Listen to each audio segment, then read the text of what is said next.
하나님께서는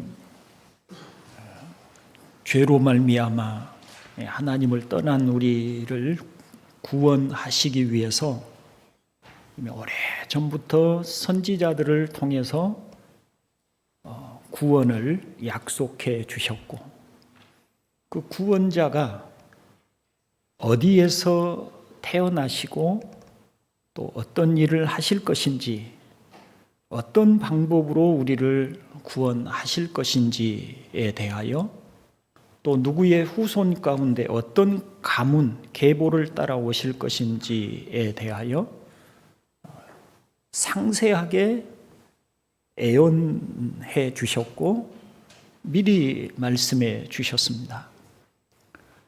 그리고 때가 되어서 이제 하늘에 계신 하나님이 바로 우리 약속하신 대로 사람의 몸을 입으시고 이 땅에 오셨습니다. 그분이 바로 예수 그리스도이시죠. 이렇게 선지자들의 예언을 따라 이 땅에 오신 예수님은 십자가에서 우리의 모든 허물과 죄를 대속하시기 위해서 죽으셨고, 그리고 3일 만에 살아나셨습니다. 이제 하나님은 우리의 죄를 대속하시기 위해서 십자가에 죽으신 예수 그리스도를 믿는 자에게는 모든 죄의 사함을 받고 영생을 주신다라고 선포하셨습니다. 이것을 복음, 죄인들이 구원받을 기쁜 소식이라 하였습니다. 이제 우리는 저는 주 예수 그리스도께서 저의 모든 죄를 십자가에서 속죄하여 주신 것을 믿습니다 라고 우리의 진심을 다해서 고백하고, 그리고 그 예수 그리스도를 자신의 주님으로 영접하면 구원을 얻습니다. 왜냐하면 예수 그리스도를 믿으면 구원을 얻는다고 거짓이 없으신 하나님께서 약속해 주셨기 때문입니다. 자, 이렇게 예수 그리스도를 믿어서 우리가 구원을 받은 것인데, 그렇다면 우리가 정말 구원받은 것을 어떻게 확인할 수 있을까요? 그에 대한 대답이 오늘 본문에 열매를 맺어 자란다고 대답할 수가 있겠습니다. 본문 6절을 간단하게 요약해서 말한다면, 이 복음이 너희에게 이르매 너희가 하나님의 은혜를 깨달은 날부터. 하나님의 은혜는 뭘 말하죠? 복음의 은혜입니다. 복음을 깨달은 날부터 너희 중에서와 온 천하에서도 이 복음의 은혜를 깨달은 곳곳마다 온 천하에서 열매를 맺어 자라는도다. 복음을 깨달으면 열매가 있다고 정리할 수가 있습니다. 왜 확인 작업이 필요할까요? 그것은 사람이 자기 자신도 속일 수 있기 때문입니다. 그래서 때로는 우리가 믿는다고 생각하였지만 스스로를 속임으로 실상은 믿지 않는 것인데, 믿는다고 자기 자신도 거짓 확신 속에 있을 수 있기 때문에 자기가 정말 복음으로 거듭나고 구원을 받은 것인지에 대해서 확인이 필요한 것인데, 그 확인 중에 속일 수 없는 중요한 것은 바로 열매입니다.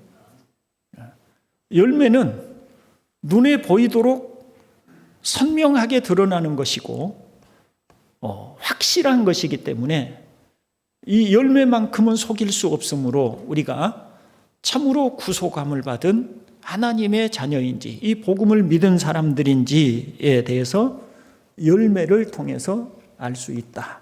그래서 오늘 아마 여러분들이 성령께서 이 말씀을 밝혀주셔서 여러분 자신을 잘 점검해 보시면 여러분이 정말 그리스도 안에서 거듭난 하나님의 사람인지, 여러분에게 열매가 있는지 확인할 수 있으리라고 생각을 합니다.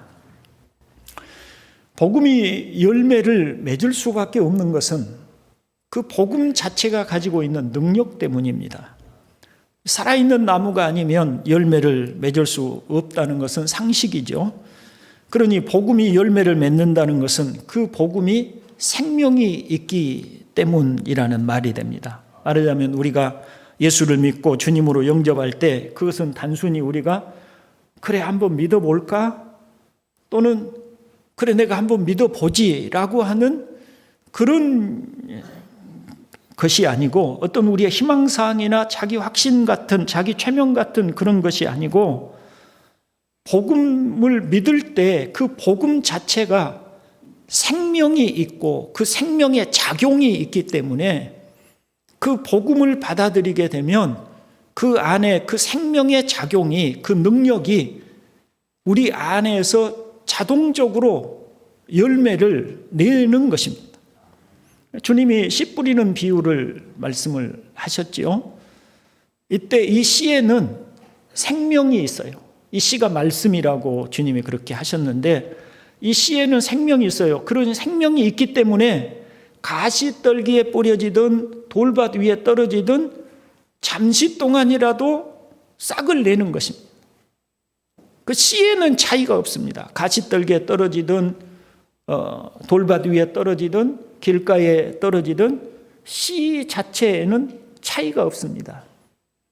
주님이 여기서 말씀하신 요지는 그 씨를 받는 우리 마음이 좋은 밭이냐라고 하는 것이지, 씨는 생명을 가지고 있어요. 그리고 주님이 말씀하신 바와 같이 이 씨는 바로 주의 말씀이다 하였습니다. 그래서 이걸 따라 보면 골로새 교회의 복음이 이름에, 이 복음이 어떤 능력을 나타내요. 그 복음의 능력이 골로새 사람들을, 일부의 사람들을 변화시킨 것입니다. 과거에 무서운 죄인으로 하나님의 진노 아래 살아가던 사람들이 성도로 변화되었고, 과거에 허망한 것에 마음을 빼앗겨서 그것이 사람이 사는 길이라고 생각하고 살아가던 사람들이 이제는 하늘의 본향을 바라보면서, 하늘에 쌓은 소망을 바라보면서 사는 사람들로 변화되었습니다. 그 변화의 원인이 뭐냐면 바로 이 복음의 능력입니다. 복음의 능력을 우리가 두 가지로 설명할 수 있는데, 하나는 말씀 자체가 갖는 능력입니다. 그 말씀 자체가 생명이에요. 그래서 그 생명의 능력이 있어요. 그 다음에 두 번째는 성령의 역사입니다.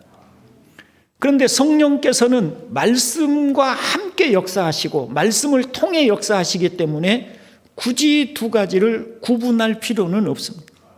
성령은 생명이신 말씀을 통하여 복음으로 우리에게 역사하십니다. 그래서 우리는 말씀의 역사 혹은 성령의 역사로 어떤 용어를 가지고 말을 해도 다 같은 의미라고 말씀드릴 수가 있겠습니다. 이제 이 복음의 능력이 어떻게 열매를 맺어 가시는지에 대하여 살펴보겠습니다.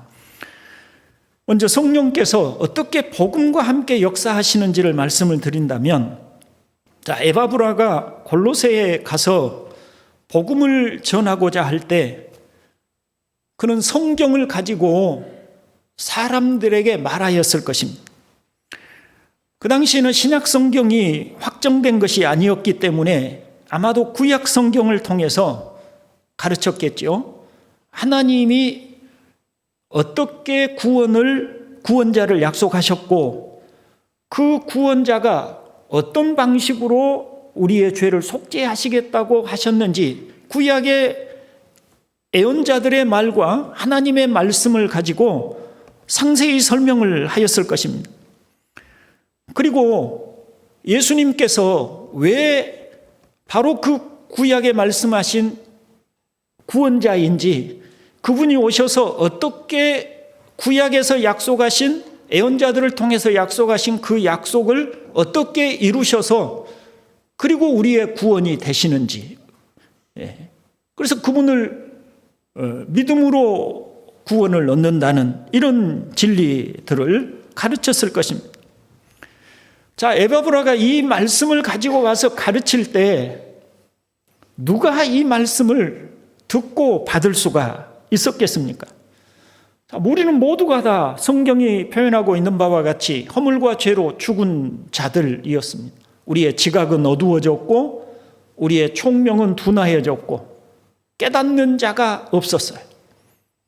어떤 사람이 느닷없이 와서 당신은 죄인이고 그 죄 때문에 하나님의 심판을 받아서 마땅한데 하나님의 아들이신 예수께서 우리의 죄를 담당하셔서 십자가에 죽으셨는데 하나님이 그 예수를 믿기만 하면 구원을 얻는다고 말한다면 누가 우리가 그 말을 이해하고 받아들일 수가 있겠습니까?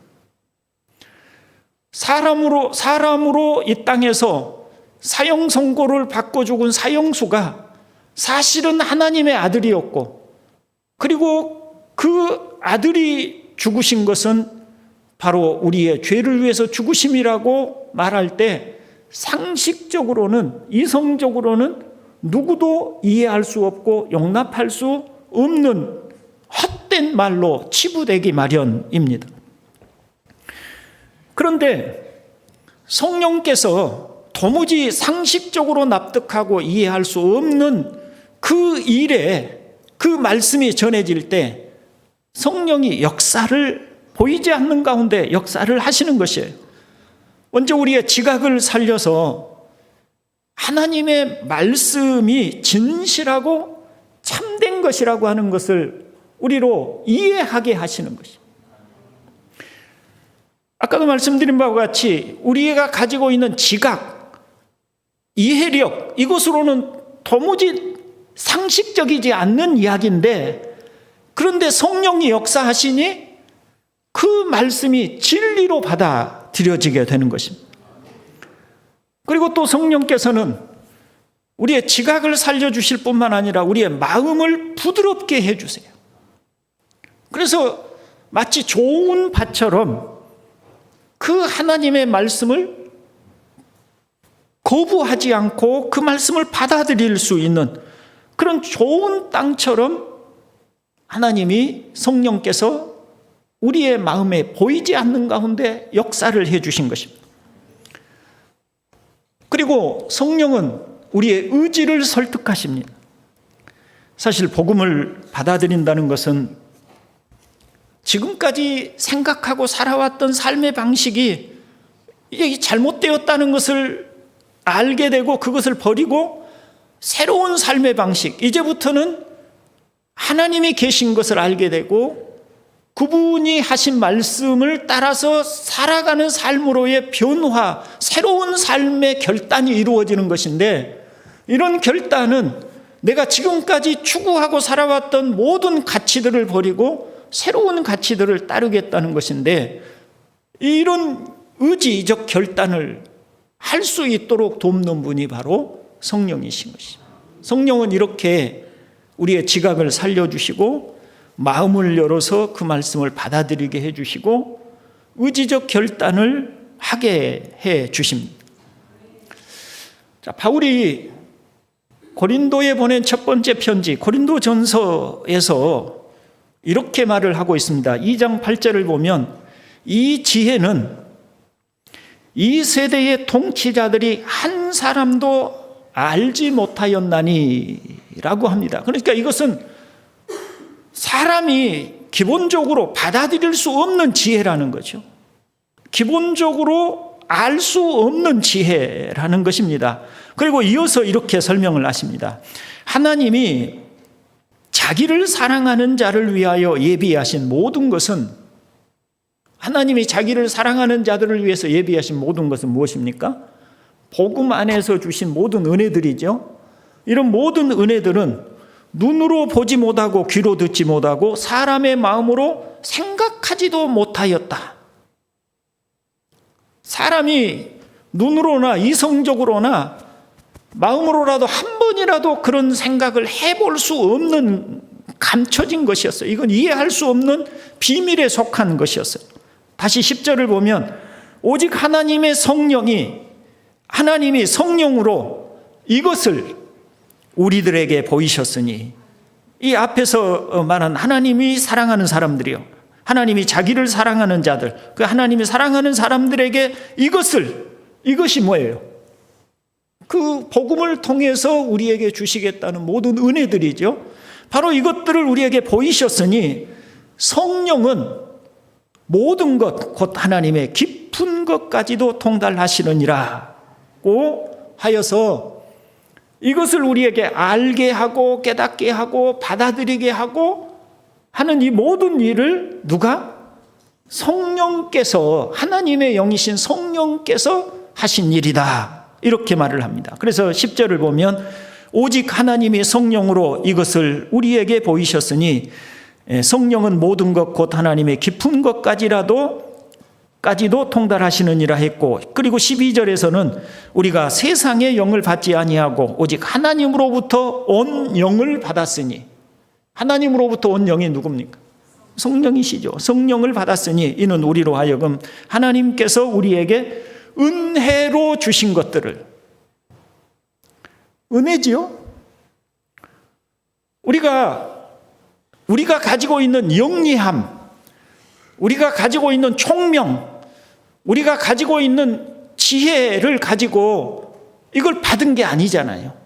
성령이 오셔서 지각을 살려주시고 마음을 열어주시고 의지적 결단을 하게 해주시는 그것이니 이게 은혜로 받은 것이죠. 은혜로 받은 것들을 알게 하려 하심이라, 이렇게 말씀을 하고 있습니다. 그러니 여러분, 우리가 예수 그리스도를 믿는 것은 우리의 지혜나 능력으로 믿는 것이 아닙니다. 내가 믿겠다고 생각해서 믿어지는 게 아닙니다. 복음이 전파될 때 성령께서 어떤 사람들의 마음을 열어서 그 말씀을 듣게 하시고 보이지 않는 가운데 우리의 지각을 살려 말씀을 깨닫고 받아들이도록 하십니다.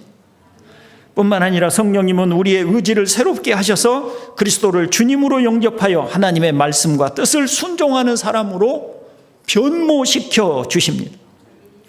그와 같이 성령님의 역사로 한 사람이 예수 그리스도를 믿는 사람이 되는 것이니 자연히 그에 따른 변화가 열매로 나타나는, 이 변화를 열매라고 말하는 것입니다. 여러분에게 이런 변화가 있습니까? 예수 그리스도가 진실로 여러분 자신의 죄를 위해서 십자가에서 대속하시는 죽음을 죽으신 것이 받아들여지고 믿어지십니까? 예수 믿는 자에게는 죄사함을 주시고 다시는 정죄하지 않으신다는 하나님의 약속이 진실로 믿어지고 신뢰가 되십니까? 이제는 정말 주님의 말씀을 따라 순종하여 사는 것이 참답게 사는 길임이 믿어지고 또 그렇게 살고자 하는 마음이 여러분 안에 생깁니까? 이 모든 변화는 우리에게서 나온 것이 아니고 하나님께로부터 오신 영, 성령께서 일으키시는 변화인 것을 믿으시기를 바랍니다. 자, 성령께서 구체적으로 어떻게 역사하셔서 열매를 나타내는지를 몇 가지로 분류해서 살펴보겠습니다. 먼저 우리 마음 안에 변화가 일어나게 하십니다. 성령께서 복음의 말씀을 통해서 일으키시는 마음의 변화를 설명할 수 있는 아주 좋은 예가 있습니다. 바울이 유럽에 첫 발을 디디고 그가 처음으로 복음을 전하기 위해서 갔던 도시가 빌립보 도시였습니다.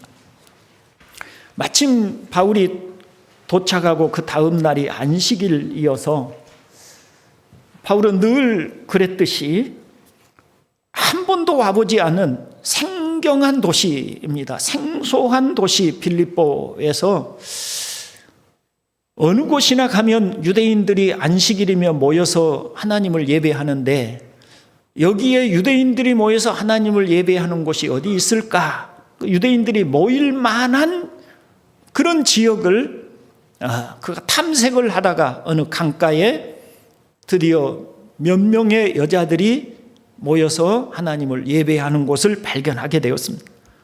바울이 거기에 가서 복음을 전했습니다. 근데 거기서 어떤 일이 일어났습니다. 그 일이 무엇이고 어떻게 해서 일어난 일인지를 성경이 이렇게 설명하고 있죠.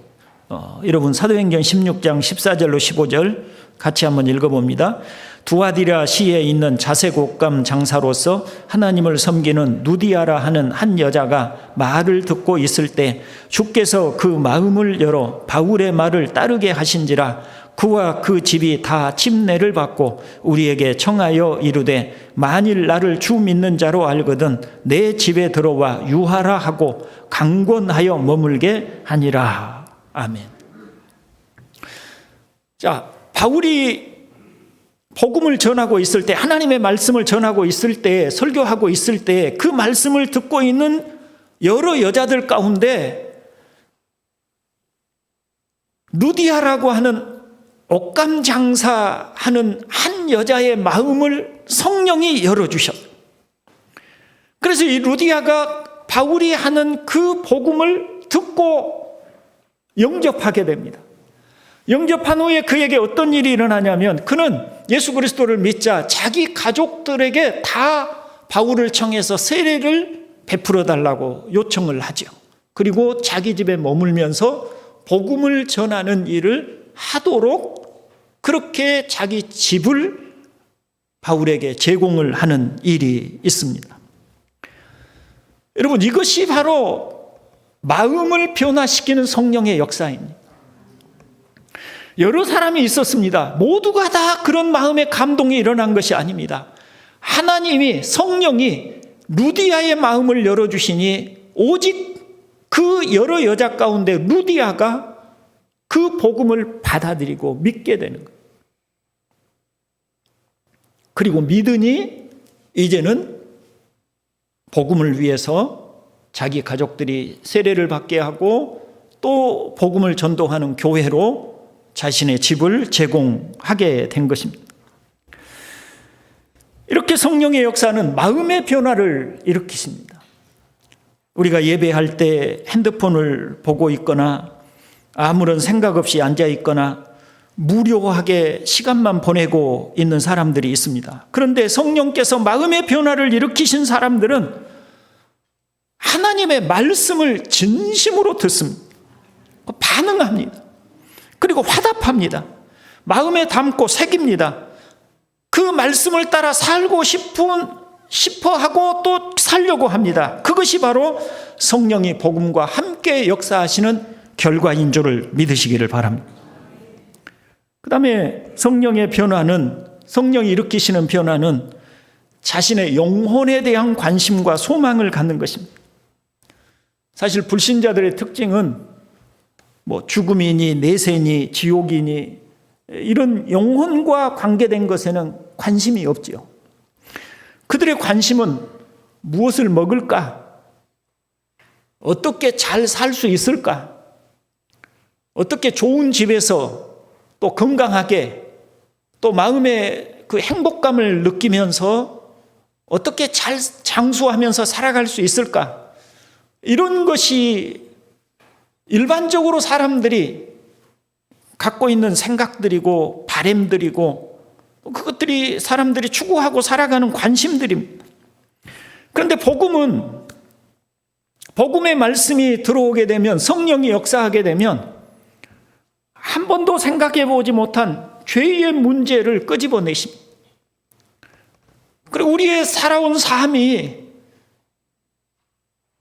사실은 하나님 앞에 심판받을 사악하고 악한 삶을 살아왔다는 것을 알게 돼요. 그건 우리가 평소에 양심적으로 살았다고 할지라도 하나님의 성령이 우리 마음을 여시면 자신이 하나님을 저버린 삶을, 창조주이신 하나님을 저버린 삶을 살아왔다는 자각을 하게 하시는 것이죠. 그래서 한 번도 생각해 보지 못했던 죄에 대한 깊은 각성이 일어나게 되고 그 일에 대해서 회개하는 마음이 생기게 되는 것입니다. 그리고 더 이상 그런 삶을 살지 않고 이제는 하늘에 쌓아둔 소망을 따라 하나님을 따라 거룩히 살고 싶은 그런 삶의 소원이 생기고 그런 일을 위해서 자신을 결단하고 싶어지는 것입니다. 다시 바울이 고린도에 보낸 첫 번째 편지의 말씀을 들어보면 죄송합니다.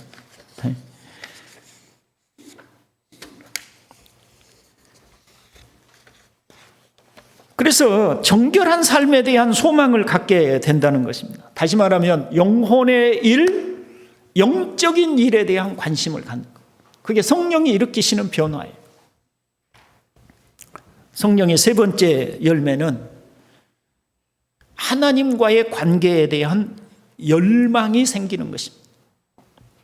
성령으로 변화된 사람은 하나님의 사랑 안에 거하고 하나님을 사랑함으로 하나님을 기쁘시게 해드리고 싶은 소망이 생기는 것이죠.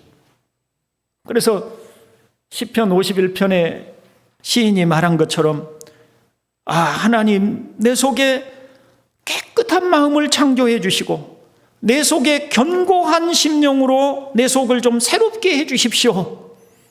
이런 기도가 성도들에게 있게 되고 또 우슬초로 나를 정결하게 해 주십시오. 내가 깨끗하게 될 것입니다. 나를 씻어 주십시오. 내가 눈보다 더 희게 될 것입니다. 하는 그런 하나님에 대한 갈망, 하나님이 기뻐하시는 그 순결하고 거룩한 삶에 대한 소원이 성령의 역사로 우리 안에 일어나기 시작하는. 그런데 말이죠, 여러분, 이런 소원이 우리 안에 생긴다고 해서 우리가 당장 그렇게 되는 게 아니잖아요. 그런 소원이 우리 안에 일어났는데 이런 바람 속에서도 끊임없는 악한 생각들과 세상에 대한 열망들과 욕심들이 우리 마음에 늘 들어오게 되죠. 그래서 또 더구나 우리가 지금까지 추구하고 살아왔던 삶, 사람들과 친구들과 나가서 만나기만 하면, 직장의 사람들과 만나기만 하면 그들이 말하는 세상에서의 행복과 그 열망들, 사람들이 일반적으로 가지고 있는 잘 살고 싶고 행복하게 살고 싶고 더 나은 삶을 살고 싶은 그런 열망들에 대한 그런 이야기들이 우리 마음을 계속 침입해 들어오기 때문에 하나님을 향하여 선하고 거룩한 삶을 살고 싶은 열망들을 잠식해버린다는 거죠. 그러니 우리 안에 탄식이 생기는 거예요. 하나님이 내가 어찌하면 좋습니까? 내 속에, 내 욕심에 선한 것이 아무것도 없는 것을 내가 이렇게 깨닫습니다. 그래서 예수 믿으면 행복하고 편안하고 좋을 줄 알았는데 오히려 마음에 답답함과 괴로움과 무거운 짐 같은 것들이 우리를 짓누르게 되는 거예요. 그런 변화가 있게 돼요. 그럼 늘 교회 와가지고 가슴을 치고 답답해하는 거예요. 무거운 짐이 너무 괴로운 거예요. 난 하나님을 사랑하고 그분의 뜻대로 살고 싶은데 현실 속에 있는 나는 늘 넘어지는 거예요. 주일날 하나님의 말씀을 듣고 동조하고 화답하고 그래서 주여 내가 그렇게 살겠습니다 하고 생각했는데 마음에 뭔가 감화가 있었는데 일어나서 예배 끝나고 돌아갈 때 그 감화가 대부분 다 사라지고 더구나 다음 월요일이 되었을 때는 아무것도 남아있지 않고 그런 생각이 있었다는 것조차 사라진 채로 우리는 여전히 반복된 그런 삶을 또 계속 살아가면서도 우리 양심 안에 깊은 괴로움이 자리 잡고 있죠. 그래서 교회에 오면 또 마음이 답답해지고 괴로워지는 것입니다. 예수 믿기 전에는 가져본 적도 없고 그런 생각도 해보지도 못했습니다. 그런데 예수 믿고 나서 이런 변화가 일어났어요. 이게 무엇 때문에 일어난 변화입니까? 성령께서 일으키시는 변화예요. 영혼에 관심을 갖는 거예요. 그리고 하나님을 사랑하고 싶고 하나님께 가까이 가고 싶고 하나님을 기쁘시게 해드리는 삶을 살고 싶은 거예요. 근데 안 된다는 것을 알게 되죠. 그때 복음이 우리에게 역사하는 것입니다. 복음은 뭐라고 합니까? 하나님께서 그리스도 안에 계시사 그들의 죄를 그들에게 돌리지 아니하시고, 그렇죠? 우리의 죄를 우리에게 돌리지 아니하시고, 우리는 다 양 같아서 그릇 행하여 각기 제 길로 갔거늘 여호와께서는 우리 무리의 죄악을 그에게 담당시키셨도다. 하나님이 우리의 모든 허물과 죄를 하나님의 아들에게 담당을 시키시고, 그래서 나의 연약함과 나의 모든 허물과 죄에도 불구하고 예수 그리스도를 통해서 의롭다고 인정해 주시고 선언해 주시는 하나님의 약속을 붙들게 되는 것입니다. 그래서 우리는 확신을 갖게 되죠. 그러므로 그리스도 예수 안에 있는 자에게는 다시는 뭐가 없다고요? 정죄함이 없다는 하나님의 약속을 붙들고 확신을 갖게 되는 것입니다. 갈라디아서 2장 16절 세 번역으로 제가 설교문에 기록해 놨는데요. 같이 한번 읽어봅니다. 사람이 율법을 행하는 행위로 의롭게 되는 것이 아니라 예수 그리스도를 믿는 믿음으로 의롭게 되는 것임을 알고 우리도 그리스도 예수를 믿은 것입니다. 그것은 우리가 율법을 행하는 행위로가 아니라 그리스도를 믿는 믿음으로 의롭다고 하심을 받고자 했던 것입니다. 율법을 행하는 행위로는 아무도 의롭게 될 수 없기 때문입니다. 자, 이제 다시 말씀드립니다. 여러분, 나는 아직도 내가 하나님을 기쁘시게 해드리는 삶을 살지 못했다는 답답함과 두려움이 늘 마음에 무거운 짐처럼 돌덩이처럼 여러분 안에 얹혀져 있다면 여러분은 아직 복음을 모르는 것입니다. 복음은 우리를 자유케 합니다. 복음은 우리의 행위를 보지 않습니다. 네가 뭘 했느냐, 얼만큼 했느냐, 얼만큼 하나님을 위해서 노력했느냐, 수고했느냐, 헌신했느냐, 봉사했느냐, 이걸 말하지 않습니다. 그 모든 것은 우리가 하지 못한 이 모든 것들은 하나님이 그리스도 예수 안에서 십자가에서 이 모든 일에 대한 책임을 다 물으셨고, 이제 복음은 우리에게 너는 그리스도를 믿는 자에게 하나님이 의롭다 해주신다는 선언만을 듣는 것입니다. 이게 복음입니다. 만일 여러분이 나는 아직도 이걸 해야 하는데, 나는 아직도 이렇게 해야 되는데, 나는 하나님을 더 잘 믿고 싶은데, 하나님을 더 섬기고 싶고 하나님이 원하시는 삶을 살고 싶은데 그러지 못한 것이 자책이 되고 가책이 되고 고통이 되고 아픔이 되고 그것 때문에 짓눌려 있다면 끊임없이 나는 내가 하나님을 위해서 라고 하는 말들로 여러분의 마음과 생각이 가득 차 있다면 여러분은 아직 복음을 더 들어야 합니다. 성령이 역사하고 있지만 아직 복음에 대해서 환하게 밝아진 것이 아니에요. 복음은 우리에게 정죄함이 없는 자유를 선포해 주십니다. 아무리 노예 근성에 찌들어 있는 사람이라도 너의 문서를 태우고 더 이상 너는 노예가 아니라고 너의 모든 노예에 해당되는 속전을 다 치렀으니 이제 너는 자유라고 선포하면 그 사람이 노예 근성에 찌들어 있던 노예로 살던 때의 생활 습관이 남아있던 그 선포는 선포대로 작용하는 것입니다. 그게 복음의 선포인 것이에요. 먼저 이것을 우리가 확실히 알고 나서 그 후에 삶이 있는 것이에요. 형제 여러분, 이제 말씀을 마칩니다. 우리는 하나님 앞에 뭔가 인정받기 위해서 또 하나님을 우리가 뭔가 하나님께 해드리기 위해서 부름을 받은 게 아닙니다. 이 복음의 은혜를 알고 이 복음의 은혜를 누리게 하기 위해서 하나님의 부르심을 받은 것이에요. 그리고 이 은혜를 알고 나니 한 일도 없이, 아무 잘한 일도 없이 이 모든 죄에서 깨끗하게 덮어주시고 씻어주신 하나님의 은혜가 너무 감사하여 그 하나님 앞에 그 은혜에 무릎을 꿇고 나에게 이런 은혜를 주신 하나님을 찬송합니다.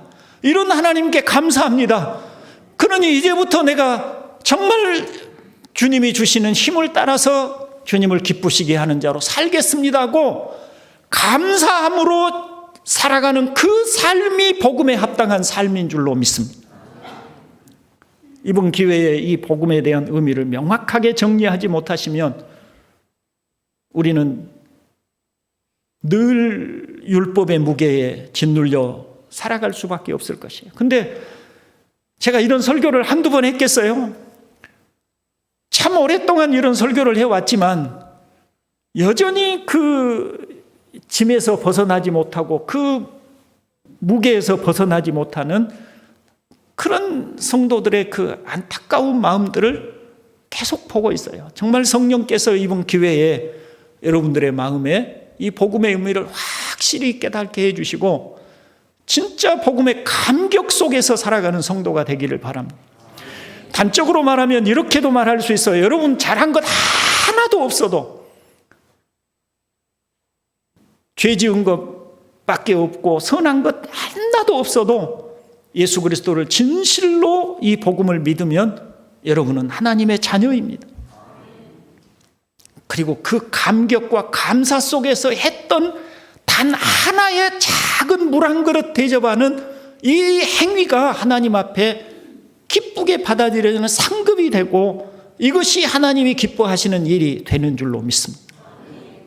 그런 복되신 은혜를 누리고 살아가기를 다시 한번 주님의 이름으로 축원을 드립니다. 기도하겠습니다. 자비로우신 아버지, 성령을 통해서 우리를 깨우쳐 주시옵소서. 성령님이 복음을 우리에게 조명해 주시고 성령님이 우리 마음을 열어서 또 우리 지각을 살려주시고 총명을 일으켜 주셔서 복음의 의미를 알게 하여 주시옵소서.